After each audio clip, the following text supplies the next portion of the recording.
Excellent. Well, I'm not good at introducing these. Do you want to do it?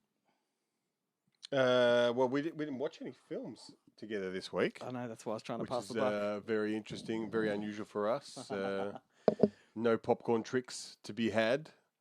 No, some, there was some a little backed up absolutely no screenings for us to present a review to of. watch. Or So what? Instead, we're doing Lucky Dip, but like a franchise special. yeah, so we've got another Lucky Dip container. It's the Yogo container, which we've presented once before on the show. I think that was when we had Bell Larkham on the show. Was it?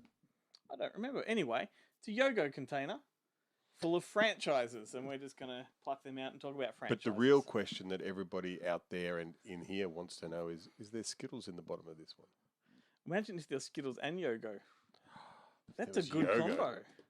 Have you seen that great video of where the guy he blindfolds the girl and puts her in front of like a little pony, and then he gets it. He's got this hollowed out melon that's full of Nutella. Oh yeah, and yeah. she puts her hand in, and then he makes it.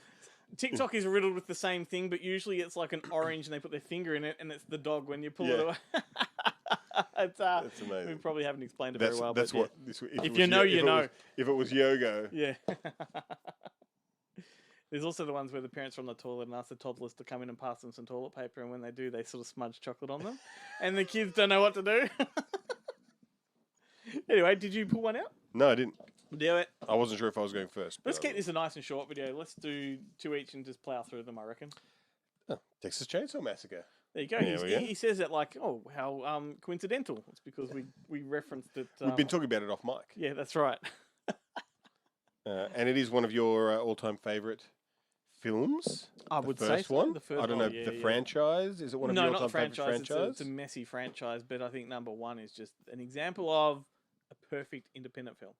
I like number one. I also like similar to Aliens and Alien. Yeah, number I two. really like number two I do as a too. completely different genre of horror. It's satirical of itself. Yeah. Yeah. It holds the mirror up to the first one, and well, the theory, the philosophy of Toby Hooper was that you all thought the first one was so violent and gratuitous when it wasn't. If you strip it back, there's not much in the film.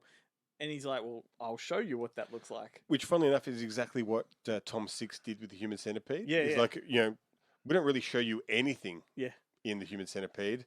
In the Human Centipede 2, I'm going to show you everything. That's right, because you've all got filthy minds, and I'll show you what that actually looks like. So yeah, look, I have a love-hate relationship with Texas Chainsaw Massacre as a franchise. I'm not a fan of many of the sequels. Number 3, I have an appreciation for the director's cut. Leatherface? Yeah, the director's cut's pretty good, but at the same time, why do they persistently ignore what made the original so powerful? Yeah. That's what I never understood. Even when they come back to essentially remaking the original. I was going to say, I do like the remake because it features... The Netflix one? No. Okay. The first time they've remade it. Yeah. That's right. That's what I'm getting at. The forgotten one. The R. Lee Ermey one. The Rob Zombie-esque one. It's not Rob Zombie, but it's Marcus Nispel. Yeah, He's the guy that made it, yes. It's like, it's like Rob Eric Zombie's Balfour. Halloween. It's Eric like Balfour. Rob Zombie's Halloweens are now forgotten because of the new Halloween remakes. Actually, it's the Michael Bay one. It's the Michael Bay one. Yeah. But basically because Jessica Biel's in it. Yeah. And maybe Alexandra I Daddario. hated that one. I did, but I like the prequel to that one, the beginning. So go figure. Go figure. Yeah. Anyway. So your turn. Oops, one fell out. Oh, Scream. Oh. Melzy should be at the desk for this one. Yeah, she loves the Scream films. She does. Well, they've just started filming Scream 6. And this one should win it does feature Red Right Hand by Nick Cage. Oh, Nick every Cage. installment. Nick Cave features that song, and that should win an award for best song related to a film. Yeah, because except for I actually know that that guy that did it to Dr. Zeus. There's that video of him doing the Dr. Zeus music video for Red Right Hand. That actually is the best thing attached to it. The thing about Red Right Hand in all of the Scream sequels is that it's a new version of the song in each one. In each one. They change it up. But how cool is the first Scream movie? When it comes on. Yeah. It's like it's the horror version of Empire Records. Yeah. In that that soundtrack is just so awesome. And if you've ever watched like a live concert video of Nick Cave performing that song, it's great. You got Ellis on the fucking cowbell. Ding, ding, ding. Yeah. It's so good. Love it. All right. Your turn. Oh. We didn't even talk about Scream really. Like, do you have a favorite sequel in the Scream franchise? I like the one with Jane, Silent Bob in it that crosses over. Which Number is all, 3. Is that 3 where it's the casting couch? Yeah, Sydney's mum. Yeah, number Yeah, 3. yeah, that's all. Is that also the one that's got Dawson from Dawson's Creek? Yes. Pops up in the window, like Yeah. because he's in the movie version, like Because he's Stab. also in Jane, Silent Bob. Or maybe that's what I'm thinking. I'm confusing the two because they. No, he's in Jane, Silent Bob. Him and Jason Biggs are playing Jane, Silent Bob in the movie That's of Jane, right. Silent Yes, Bob. they're intrinsically connected. Those it's two. It's all, so odd for the franchise to go that way. What did you pull out and reject? Ginger Snaps, because I haven't actually seen a single Ginger Well, Snaps. save it because the box set's just The box been set's released or better. it's on its way. Is that an imprint release? It's a Vision release. I don't know if it's imprint. Yeah, but I love the Ginger Snaps movies, particularly 1 and 3. I thought I pulled out Evil Dead Oh, okay. because I've seen those. So you went foraging for what you. I like totally like that was the second. Evil draw. Dead. Well, there's another one where the new one's on its way. Evil Dead Another Rises. one? Evil Dead Yeah. Rises. It's all in an apartment complex. The new one. Oh, that's interesting. Apparently, like it's like they talk themselves up. Like Bruce Campbell will say stuff like it's legitimately the best one yet. But he's got a lot of faith in this one. He goes because he's not in it as Ash. Right. It's a story of He wasn't in the last one as Ash either. for like a fraction of a second. Fraction of a second, yeah.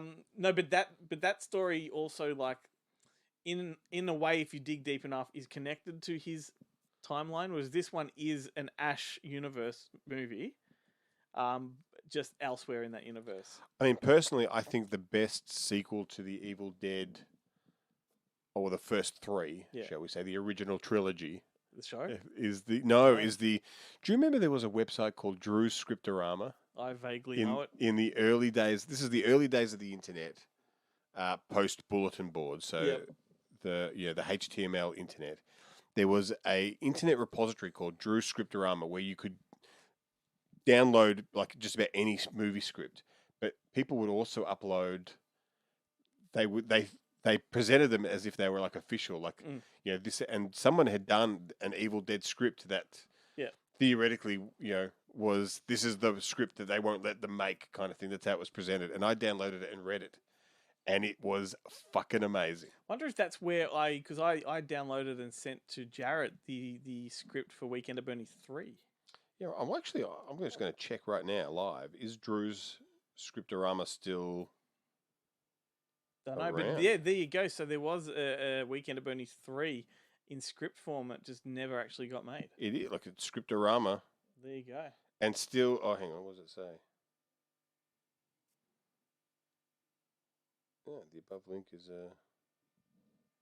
People can look it up themselves. it's script-o-rama.com. There you go, people. It won't be in a link below. Well, not now you've said it. I No. would have put it in otherwise. Oh, I just put out Ginger Snap. Sorry. I didn't know you'd put it back in. I put it back in just in case, Okay. just... Well, how about, we've got to be quick on this one, but Child's Play / Chucky franchise. Right. So I'm a fan. I dislike Seed of Chucky. That's the 4th one. That's the first one with Jennifer Tilly? Is No, that right? no, second. So Bride of Chucky came before that. Number 4. Oh, Because I'm three confusing myself. is the 3 one... military is the camp. military academy, yeah. 4 is Bride of Chucky. 5 is the one Is I don't Seed, like, which right. is Seed of The Chucky. yeah, okay. The rest I can handle. Like I think Bride kind of takes it a bit too farcical, but then Seed really steps over the line and becomes like just a balls out comedy. Yeah. But then the direct-to-video ones that Mancini did later on, like With, The Curse and the Cult of Chucky. The one they all have Brad Dourif's daughter. Yeah. And Brad Dourif is still He's Chucky. still Chucky, yeah. They're good. I really Yeah. like those. And they bring back Andy Barclay. I think they're great. But then they They went... become a lot more nihilistic, those ones. Oh, yeah. Yeah. Like really dark. I think he's playing into whatever tone of horror was in the zeitgeist of cinema at the That's all. time. But then you had this remake or reboot or recalibration, whatever you want to call it, came along that everyone was skeptical of. I went to a media screening with Jarrett to watch that, and at the end we came out going, well, can't fault that. That was a great movie. It's a really clever way to reboot the franchise without shitting on the original. Did you see it? I love Aubrey Plaza. Yeah. I have a It bit was of a such a thing for clever Aubrey Plaza. concept to change Chucky into a protector as Yeah. opposed to a killer. You know, so he was programmed because he's an AI. He's not Mhm. a possessed doll. Programmed to protect Andy. Yeah. or its owner, whoever the doll's owner is. And then so when everyone bullies Andy, he turns into a killer because he's Yeah. just got to protect. And I like, that's my favorite thing about that, and that's saying a lot, but the AI movie with Will Smith, not AI, the iRobot. iRobot, that's the Alex iRobot. Proyas movie, yeah. Yeah, the Alex Proyas movie is that whole thing that the three rules, they can't help but become killers and want to take over the world because the three rules basically dictate it, because they realize that humans just aren't capable of looking after themselves. And that's the kind of, I think that kind of spills out into that Chucky remake. Yeah, I reckon. But it's a good little remake. I thought it was quite clever. And then we got the Chucky TV series, which was quite good too. Which is good as well. I mean, but in that regard, I guess it's kind of like Monkey Shines.